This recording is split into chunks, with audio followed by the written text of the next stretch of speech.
Hi dudes, இன்னைக்கு டே 19. Morning எந்திரிச்சோடனே wake up ஆகிட்டு daily routines முடிச்சுட்டு ஒர்க் அவுட் பண்ணிடலான்னு நினச்சேன். பட் பண்ண முடியாமல் போயிடுச்சு. அதனால் டேயை முடிச்சுட்டு ஈவினிங் தான் வந்து பண்ணேன். ஒர்க் அவுட் பண்ணுறதுக்கு முன்னாடி வார்ம் அப் முக்கியம் வெயிலே. அதனால் வார்ம் அப் மறக்காமல் பண்ணிவிட்டு லைட்டாக ஸ்ட்ரெச்சஸ்லாம் போட்டுட்டு ஒர்க் அவுட் ஸ்டார்ட் பண்ணிட்டேன். மார்னிங் எந்திரிச்சு ஒர்க் அவுட் பண்ணால் அன்றைக்கி டே வந்துட்டு ரொம்ப எனர்ஜெட்டிக்காக இருக்குது. இல்லைன்னா ரொம்ப லேசியாக இருக்க மாதிரி ஃபீல் பண்ணுது. நைட்டு வந்து ஒர்க் அவுட் பண்ணால் மார்னிங் வேக்கப் லேட் ஆகிடுது.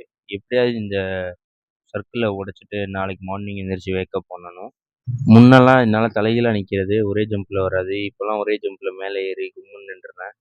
ஸ்குவாட் எல்லாம் ஃபஸ்ட்டு ஒரு 15க்கு மேலே போட முடியாது. இப்போ ஒரு 20 கிட்ட டெவலப் ஆகிருக்கு.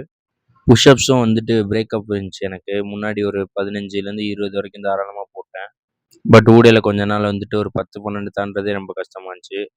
இப்போ மறுபடியும் பேக் டு ஃபார்முன்ற மாதிரி வந்துருச்சு. லெக் ரைசிங் தான் ரொம்ப கஷ்டமாக இருக்குது.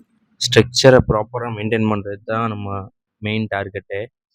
நீங்கள் ஒர்க் அவுட் பண்ணுறீங்கன்னா அதுக்கான என்ன ரீசன்றதை கீழே கமெண்ட்டில் சொல்லுங்கள். நாளைக்கு வீடியோவில் பார்க்கலாம். Thank you so much. See you tomorrow.